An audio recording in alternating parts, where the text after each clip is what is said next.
Buenos días.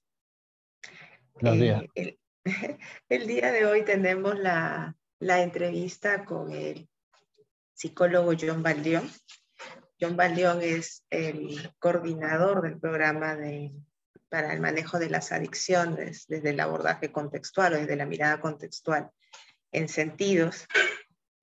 Voy a presentarlo un poquito. Él es terapeuta DCC, especialista en adicciones. Tiene un nutrido CV está formado en DBT, en NAD, en FAB, en DBT-RO, DBT adolescentes, DBT Child, DBT para trauma, para abordaje de sustancias, DBT SUD. También tiene formación en MDR, en protocolo de activación conductual y en terapia integral de pareja. Bienvenido, John. Muchas gracias, Paula. Gracias por la entrevista. Me gustaría empezar con una primera pregunta y creo que esto puede dar como pie al tema que queremos tratar, ¿no? ¿Qué son las adicciones o cuándo podemos llamar a algo o algún comportamiento adicción? Sí, bueno, es una buena pregunta que muchos, incluso familiares o consultantes, pacientes que llegan a la primera consulta te la hacen. O sea, ¿cuándo sé que mi familiar es adicto? Porque él dice que no es adicto. Y para desarrollar una adicción, primero hay que observar cómo fue el proceso. Muchas personas inician por un consumo social que se llama, ¿no? Asisten a una reunión o están con un grupo de amigos y prueban una sustancia o prueban pues unas copas de alcohol, ¿no? En ese momento el alcohol o la sustancia no termina siendo problema. ¿Por qué? Porque la persona tiene un control sobre la bebida, por ejemplo. Va a una reunión, toma unos cuantos tragos y se retira a su casa, ¿no? Sin generar algún tipo de conducta problema. Luego de esto, a veces sin darse cuenta y por factores contextuales, factores emocionales o también porque existe predisposición genética a desarrollar dependencias, la persona rompe esa línea de consumo social y empieza a tener un consumo ya de tipo perjudicial, donde en ocasiones se incrementan, por ejemplo, las frecuencias, ¿no? Los fines de semana, entonces cada fin de semana tengo que salir y empiezo a ingerir más alcohol del que ingería. Y de pronto empiezo a tener como algunas exposiciones a conductas de riesgo. Empiezo a manejar en estado de ebriedad, o presento relaciones sexuales sin protección con diferentes parejas, o tengo un mal uso del dinero, o llego a casa en estados etílicos, y ya mi familia, mi esposa, mis hijos o mis padres, si soy hijo, empiezan a notar que esta es una conducta. Ahí estaríamos hablando ya de un consumo problemático. Eh, pero todavía, ¿no? La persona no tiene conciencia de esto, pero ya se está desarrollando una adicción. ¿Cuándo se habla de una adicción? Cuando pasan esta línea y empieza a existir una dificultad para el control del uso de esa sustancia. Y en muchos casos empieza ya la persona a desarrollar un tipo de abstinencia, ya sea abstinencia psicológica, que es una abstinencia conductual, o una abstinencia de tipo biológica, donde el organismo ya necesita la sustancia para mantener cierto estado de equilibrio hacia la ansiedad que pueda desarrollar. Entonces ahí estamos hablando ya de un consumo dependiente o de una adicción. Pero como viste, todo empezó por un consumo social o antes que es un consumo experimental y se fue desarrollando en una línea de tiempo. Y acá intervienen factores contextuales, ¿no? En muchos casos se ha naturalizado el consumo en esa familia, o vive en un entorno de consumo, entonces se naturaliza el consumo. Factores emocionales que se pueden cruzar con las crisis vitales que puede haber en una persona, términos de relación, fracasos a veces en lo académico, fracasos a nivel laboral, etc. de cosas que puedan pasar con un organismo que es sensible y susceptible. Ahora, en el programa, por ejemplo, observamos que muchos de los pacientes que llegan en un consumo perjudicial, ¿no? Otros llegan en una adicción, o otros tienen un consumo social, pero que ya les está empezando a generar problemas y están entrando en un consumo perjudicial. Eso básicamente sería un poco la clasificación para ir notando, ¿no? Okay, entonces, esto es algo que se va configurando en el tiempo y como tú bien lo dices, no es algo unifactorial, sino que hay varios elementos que se van sumando a lo largo del tiempo. Correcto. Ya, ok. Cuando ya instauramos, ¿no? Notamos, ya clarificamos que la persona está con un comportamiento, es un comportamiento claramente adictivo y se quiere hacer algún tipo de intervención. ¿A qué elementos apuntamos? ¿Esto va solo al paciente? ¿Se tiene que tener en cuenta a otros miembros de la familia? ¿Es un equipo multifactorial? ¿Solo lo trabaja un especialista? Si nos puedes comentar un poco de eso, te agradecería. Bueno, el programa es un programa que está basado en un trabajo en equipo, ¿no? Multidisciplinario. Y esto ha ayudado mucho.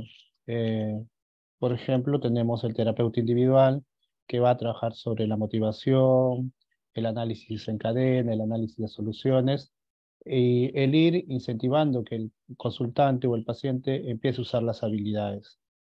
Tenemos al terapeuta de habilidades que incorpora una serie de habilidades a 5 niveles en este caso, ¿no? Habilidades mindfulness, que ayuda a que el consultante sea más contemplativo, tenga cierta prevención de respuesta, no sea tan automatizado en sus respuestas, las habilidades de efectividad interpersonal para que pueda aprender a decir un no rotundo o establecer también relaciones más saludables, las habilidades de regulación emocional y las habilidades de tolerancia al malestar, porque muchos de ellos no toleran el malestar, son altamente impulsivos.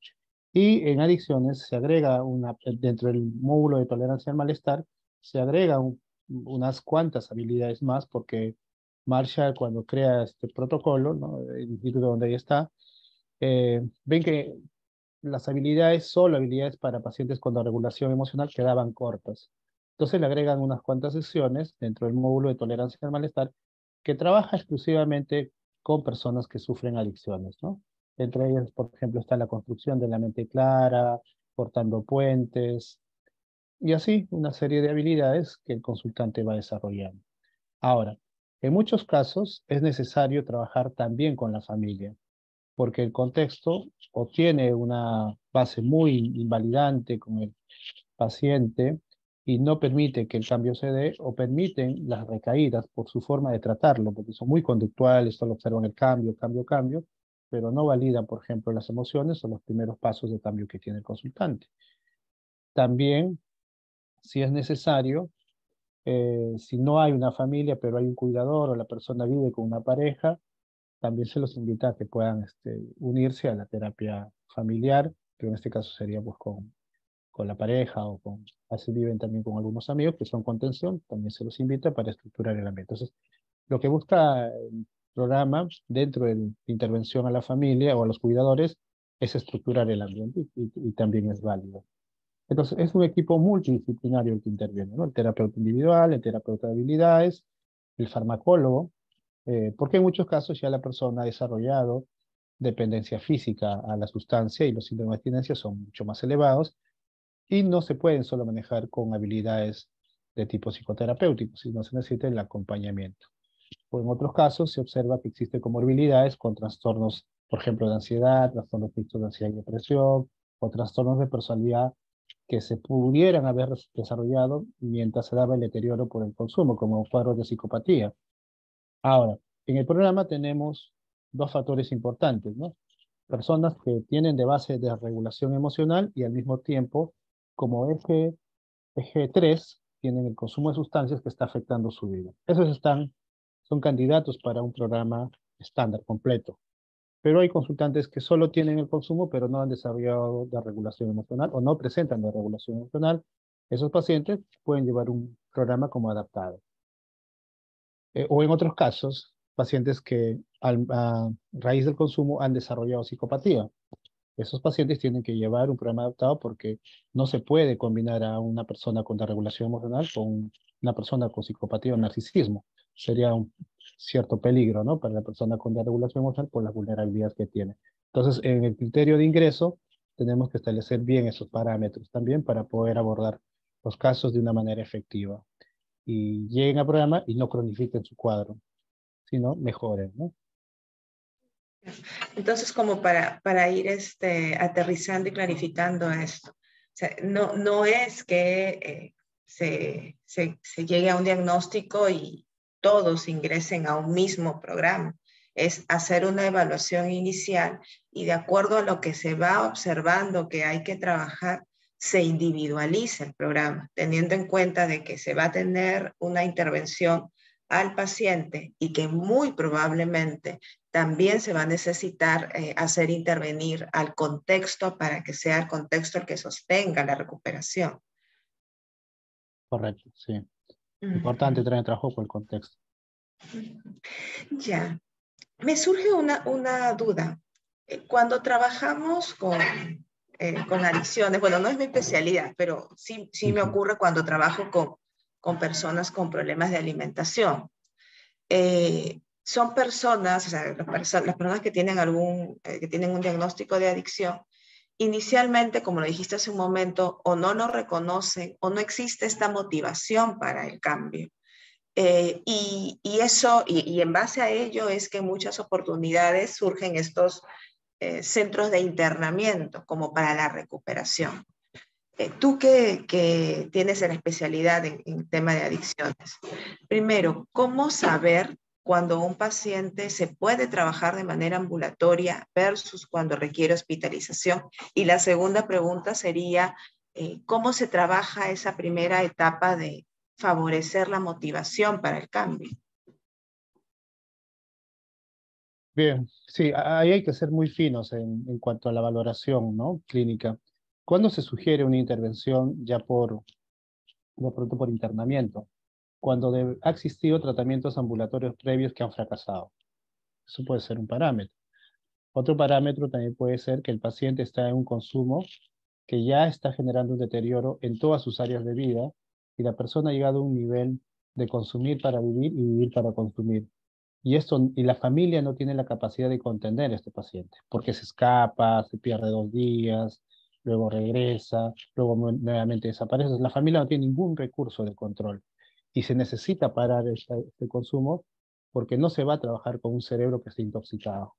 Entonces lo que se recomienda en estos casos es un internamiento por un periodo de tiempo para que el cerebro se desintoxique, pero al mismo tiempo la familia debería recibir un tipo de intervención para que pueda establecer mejores estrategias de manejo a un consultante con adicciones. Entonces, el paciente internado se va desintoxicando. Es bueno también buscar un buen internamiento donde trabajen de pronto desde el lado biomédico, desde el lado psicológico, desde el lado terapéutico, para que cuando el paciente salga, al menos salga con algunas habilidades y no solo haya sido contenido, sino salga contenido y habilidoso. Y al mismo tiempo se trabaja con la familia para que la familia pueda establecer un vínculo más saludable con su consultante y pueda sostener las crisis, ¿no? El primer mes a la salida del paciente de todo centro de rehabilitación es el más complejo porque están todos los discriminativos fuera nuevamente. Es ahí donde está la prueba de juego del paciente, ¿no? Y se le explica a la familia y se le explica a él que el primer y segundo mes son los más difíciles, pero si llegamos a controlar esto, ya el camino es más sostenible. En esos dos casos se recomienda un internamiento o también cuando hay casos de muchas comorbilidades, ¿no? Que no han sido tratadas, también es recomendable un internamiento. En este caso, como trabajamos con pacientes con desregulación emocional, también cuando la conducta suicida es muy recurrente y la vida del paciente está pues ya en alto riesgo porque tampoco hay contención familiar. Bien, en cuanto a la segunda pregunta, eh, no es fácil trabajar con pacientes adictos porque son los llamados pacientes mariposa, ¿no?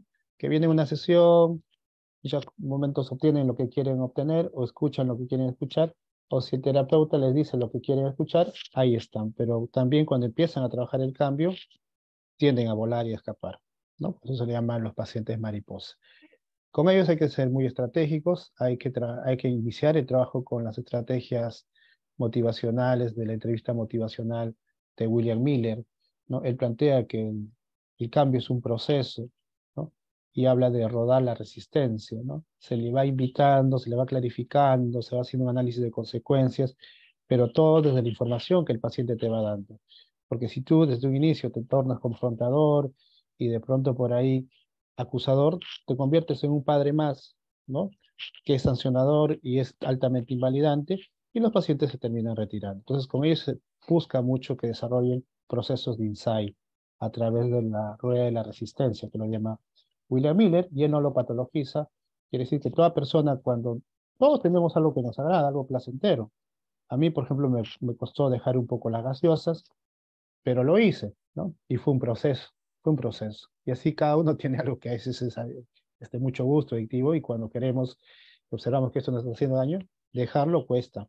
Entonces, desde ese lado y el lado de la familia, que no es fácil, ¿sí? Y ver también, porque hay una rueda, la rueda de Prochaska y Di Clemente, donde nos dice, pues no, que muchos de estos pacientes llegan en una etapa precontemplativa, donde el consumo no es un problema para su vida. Es más, ellos le encuentran beneficios al consumo. Y esto sobre todo se encuentra en los pacientes que consumen alcohol y marihuana, ¿no? Ellos incluso racionalizan, justifican el consumo. Pero también esa rueda tiene que ir avanzando y luego buscar que el paciente salte a un nivel contemplativo y luego vislumbre un proceso de posible cambio. Pues ese es el primer abordaje que se realiza con estos consultantes. La importancia de poder clarificar el proceso, ¿no? Porque quizás para los que observan de afuera, ¿no? Llámese, por ejemplo, familia, el problema es el consumo y si está en un centro de rehabilitación y por lo tanto no consume, ya está solucionado el problema. Pero esto tiene detrás un montón de cosas, como lo mencionaste hace un momento. O sea, no basta que esté en un lugar donde no existen estos estímulos, donde naturalmente no va a poder acceder a ellos, sino que pueda adquirir habilidades para que cuando esté en el mundo real, donde se ve expuesto a estos estímulos, sepa elegir dónde cortar esta cadena y no volver a la conducta adictiva.